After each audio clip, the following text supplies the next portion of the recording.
Now, why would we pay somebody only $4 an hour? They're not very valuable to the marketplace. Now, we got to make that distinction, to the marketplace. Might be a valuable brother, a valuable member of the community, valuable member of the church, valuable member in the sight of God, to the human family, of course, those kind of values. But to the marketplace, which is called what? Reality. Reality is, if you're not very valuable, you don't get much money. Those are called the facts. I mean, that's how that is. Well, then how do you get more money? Simple answer. Somebody says, well, I'll go on strike for more. Well, here's a major problem with that. Here's a major problem with that. You can't get rich by demand.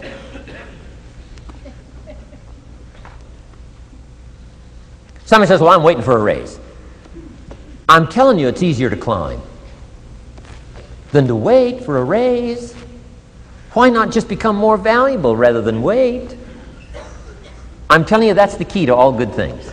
Becoming more valuable. Why would we pay somebody $400 an hour? They've become more valuable to the marketplace. See how this works? I'm telling you, this stuff is so easy. This is America. This is a ladder. How far is it from 4 to 5? I'm telling you, it's not far. $4 to $5 an hour? If you work for McDonald's, haul out the trash, they'll pay you $5 an hour. If you whistle while you haul out the trash, they'll pay you $5 an hour. I'm telling you. You'll get an extra $1 just for a good attitude. Yay, McDonald's. Wear the hat. It's incredible. $5. And then you just keep becoming more valuable, more valuable, more valuable. I got a telephone call 5 years ago. Company said, we're ready to expand internationally. We need some help. I was sort of semi-retired.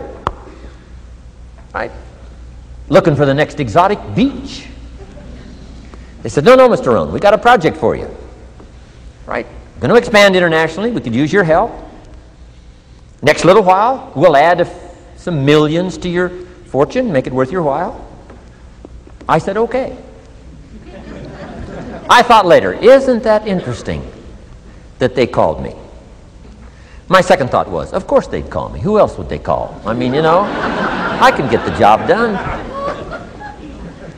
Now, how come I got a telephone call worth millions? I had become valuable. Now, I'm a farm boy from Idaho. I was raised in obscurity. 1 year of college, and I thought I was thoroughly educated.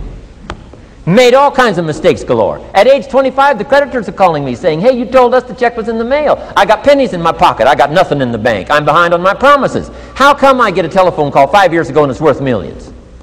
I changed. I turned my life around.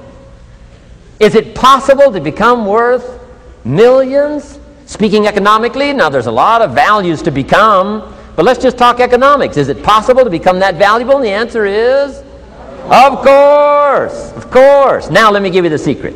Shoaff said, here's the secret, Mr. Rohn. Learn to work harder on yourself than you do on your job. Once I got that, it turned my life around. Learn to work harder on yourself than you do on your job. Results. Every once in a while, you got to take a measure. See how you're doing with these three pieces: philosophy, attitude, activity. Now we take a measure called results. What is the results at the end of the day, the results at the end of the week? You can't let too much time go by without checking. When time goes by, 6 years I'd been out there working when I met my teacher, Mr. Shoaff. Shoaff said, well, Mr. Rohn, let's just go through a little summary here. He said, in the last 6 years, how much money have you saved and invested? Let's go through a little tab list here. How much money have you saved and invested the last 6 years? I said, what? 0. He said, you have messed up. You remember these notes. I like that. You've messed up. He said, who sold you on that plan? I thought, my gosh, the man's right. I'm a nice guy. I bought the wrong plan. What if you were 50 and broke? Right? Didn't need to change countries. Bought the wrong plan. What a sad scenario that would be. But Shoaff said these questions. Let's go through some results. He said, how many books have you read in the last 90 days? I said, what? 0. Wisdom of the world available? Change your life, change your future? Wisdom of the world available? Develop any skill you want, earn the kind of income you want, have all the treasures you want, equities you want, relationship with your family that you want, everything that you want available, and the wisdom of the world to help you get it. Haven't read any books in the last 90 days. My teacher said, Mr. Rohn, you have messed up. I'm telling you, you've got the deal. Shoaff said, Mr. Rohn, in the last 6 months, how many classes have you taken to improve your skills or to develop new skills? Go for the American dream. Become rich and powerful and sophisticated and healthy and influential. How many classes have you taken in the last 6 months? I said, how many? 0. He said, you have messed up. He said, you don't need to unmess the country. You don't need to straighten out the perplexed. You don't need to straighten out any of this stuff. All you've got to do is look within and let results teach you a great deal about your own activity, your own attitude, and your own philosophy. I went through that process.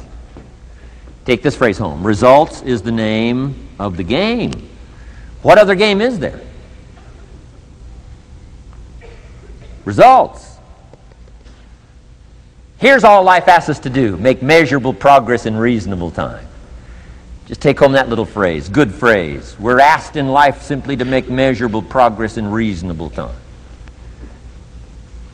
We demand it of our children. How many years do you want your child to spend in 4th grade? Approximately. About 1. If it looks like they're not going to make it, we pour on the pressure, called legitimate pressure, lack of results. Peer pressure, family pressure, school pressure, community pressure. Every other kind of pressure we can bring to bear what? You can't stay more than 1 year in 4th grade. As parents, you'd have to leave the community. You say, well, what if they're nice kids? Wouldn't you give them 3 or 4 years? And the answer is no. You got to make better progress than that. So you got to check fairly often. Some things you got to check every day. Some things you got to check at least by the end of the week. Salesman joins this little sales company. He's supposed to make 10 calls first week. Wouldn't it be legitimate to call him in on Friday and say, John, what? How many calls? I mean, this stuff is simple. John says, well. Say, John, well won't fit in this little box here. Well. Now John starts with a story. You say, John, I made this little box so small so a story won't fit. I don't need a story. I need what? A number. A number. What will a number tell me? Everything. John's supposed to make 10 calls. What if he made 20? You say, wow. Wow. We got somebody. What if he only made 1 call? Whoa. Will that tell us something about John's philosophy? And the answer is yes. Will it tell us something about his attitude? Of course. Will it tell us something about his disciplines? Of course. And if he wants a lesson in life change, all he has to do is be willing to face the numbers and come up with the results that will teach you to either celebrate if you got good results or fix whatever needs to be fixed in your philosophy, attitude, activity called disciplines. You don't need to go anywhere else. I do believe in affirmations. They are valuable as long as you affirm the truth. Because it says in ancient scripts, the truth, what? Will set you free. Free to do what? Amend your errors and pick up new disciplines. That's what the truth is for, to help us amend our errors and pick up the disciplines for life change. That's what the truth is for. So I do believe in affirming the truth. If you're broke, best thing to affirm is, I am broke. You put that up on the refrigerator where you can see it every day. I mean, that's how you do that. Now, if you need a little additional affirmation, you just put up there, I'm 40 and broke. I mean, you know, that ought to do it. And if you need just a little more, put up there, I live in America and I'm 40 and broke. That's enough to turn your life around. It says, hey, something is Wrong. Somewhere I have messed up. And I'm telling you, if you'll start with that, it's called the process of life change, and it doesn't matter how small the process is to start. One discipline starts it, and then one discipline feeds another, and the first thing you know, you've got this whole cycle in an upward positive motion.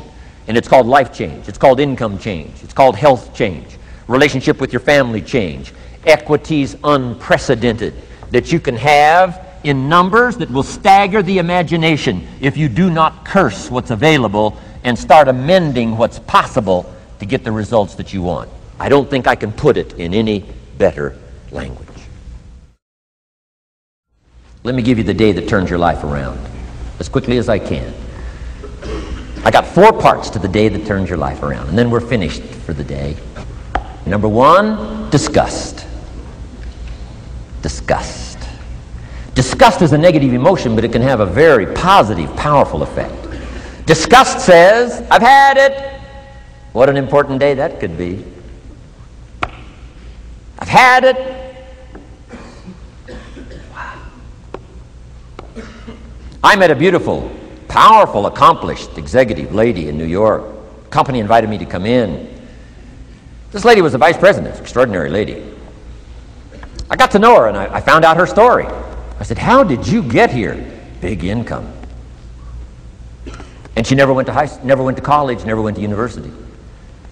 I said, how did you get here? Executive, powerful, income. She said, well, let me tell you part of the scenario. She said, when I was a young mother a few years ago, she said, one day I asked my husband for $10. And he said, what for?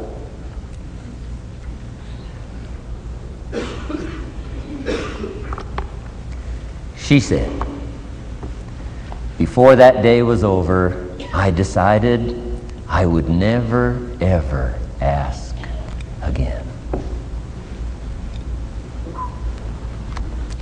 She said, I started studying opportunity, found it, took the classes, put myself through the schools, did the scenario.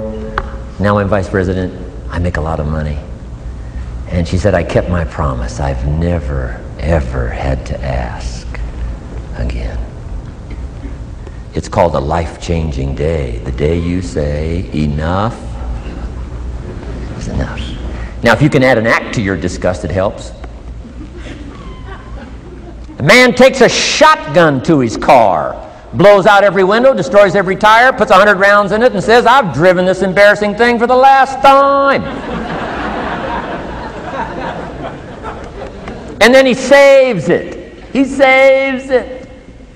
And later when somebody says, how did you become rich and powerful? He says, let me show you this car. One day I'd had it up to here, I blew it to smithereens. Enough is enough. Powerful. Here's the last 3. Next is decision. Decision making is a life-changing day. If you went home today and in the next few days cleaned up a list of decisions, it could furnish enough inspiration for the next 5 years, 10 years. What an inspiring day, the day you can bring yourself to decide.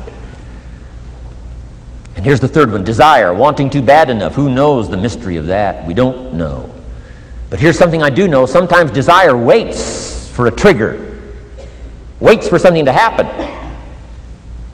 Who knows what the happening may be? A song, the lyrics, a movie, the dialogue, a seminar, a sermon, a book, an experience, confrontation with an enemy, a conversation with a friend who finally levels with you. Whatever the experience it is, it's so valuable. And here's my best advice. Welcome all experiences. You never know which one is going to turn everything on. Don't put up the walls. The same wall that keeps out disappointment keeps out happiness.